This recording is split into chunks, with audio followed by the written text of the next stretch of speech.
കിട്ടിയ കത്ത് വ്യാജമാണോ എന്ന ചർച്ചയും വലിയ പാരലൽ വേൾഡിൽ നടക്കുന്നുണ്ട്. ഇതൊന്നും വ്യാജമല്ല, ശരിക്കുള്ള കത്താണ്. ഈ കത്തിൽ എഴുതിയിരിക്കുന്നത് കുറ്റവാളി നിമിഷപ്രിയ ടോമി തോമസിന്റെ വധശിക്ഷ പുതിയ തീയതി നിങ്ങളെ അറിയിക്കുന്നത് വരെ മാറ്റിവെച്ചിരിക്കുന്നു എന്ന് മാത്രമാണ്. ക്രെഡിറ്റിന് വേണ്ടി തർക്കിക്കുന്നവർ ഒന്നോർക്കുക, നിമിഷപ്രിയയെ വെറുതെ വിട്ടിട്ടില്ല, മാറ്റിവെച്ചിട്ടേ ഉള്ളൂ. ഇടപെടലുകൾ ഇനിയും വേണം. കേന്ദ്രം ഇടപെടണം, എല്ലാ ആക്ഷൻ കൗൺസിലും നാഷണലും ഇന്റർനാഷണലും ഒക്കെ ഇടപെടണം.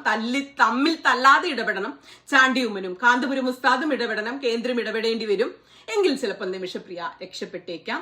അതുവരെയെങ്കിലും ക്രെഡിറ്റിന് വേണ്ടിയുള്ള ഈ നാണം കെട്ട അടിപിടി ആക്ഷൻ കൗൺസിലുകാർ നിർത്തുക. കാരണം മുമ്പ് യമനിൽ നിന്ന് വന്ന വിധിയിൽ വ്യക്തമായി എഴുതിയൊരു വരിയുണ്ട്. 2025 ജനുവരി 7 മരിച്ചയാളുടെ അവകാശികളോട് സർവശക്തനായ ദൈവത്തെയോ രക്തപ്പണത്തെയോ വ്യവസ്ഥയെ മുൻനിർത്തി കുറ്റവാളിയായ സ്ത്രീക്ക് മാപ്പ് നൽകാൻ ആവശ്യപ്പെടുകയും പ്രോത്സാഹിപ്പിക്കുകയും ചെയ്തു. എന്നാൽ പ്രതികാര ശിക്ഷ നൽകണമെന്നാണ് കുടുംബത്തിന്റെ നിർബന്ധം.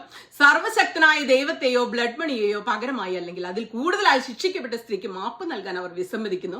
പ്രതികാര ശിക്ഷ നടപ്പാക്കണമെന്ന് കുടുംബം ആവശ്യപ്പെട്ടു എന്ന് നിങ്ങൾക്കറിയാമോ? ബ്ലഡ് മണി സ്വീകരിക്കുന്നത് വളരെ അപമാനകരമായിട്ടാണ് യമനിലെ തലാലിന്റെ കുടുംബവും സുഹൃത്തുക്കളും ഇപ്പോഴും കാണുന്നത്. സോഷ്യൽ മീഡിയയിൽ അവർ ക്യാമ്പയിൻ നടത്തിക്കൊണ്ടിരിക്കുകയാണ് ശിക്ഷ നടപ്പാക്കാൻ വേണ്ടി. അവർ ആ ശിക്ഷ നടപ്പാക്കാൻ മുറവിളി കൂട്ടിക്കൊണ്ടിരിക്കുകയാണ്. ഒന്നും ക്ഷമിക്കാൻ അവർ തയ്യാറായിട്ടില്ല ഇതുവരെ. അതുകൊണ്ട് ഒരു പൊടിക്കടങ്ങുക ക്രെഡിറ്റ് ചോദിക്കുന്നവർ. കാന്തപുരം ഉസ്താദും കേന്ദ്രവും കേരളവും ഒക്കെ പരിശ്രമങ്ങളുമായി ഒന്നിച്ചു മുന്നോട്ട് പോട്ടെ. പരിശ്രമങ്ങൾ വിജയം കാണട്ടെ. ഇന്നലെ 24 ചാനൽ ഒരു ചർച്ച കണ്ട്. എന്റെ ദൈവമേ, ക്രെഡിറ്റിന് വേണ്ടിയുള്ള നാണം കെട്ട അടി കണ്ടാൽ ശരിക്കും പറഞ്ഞാൽ നാണം വന്നു പോകും നമുക്കൊക്കെ. ഉസ്താദേ, വീണ്ടും നന്ദി. നിങ്ങൾ ഭൂമിയിലുള്ളവരോട് കരുണ ചെയ്യുവിൻ.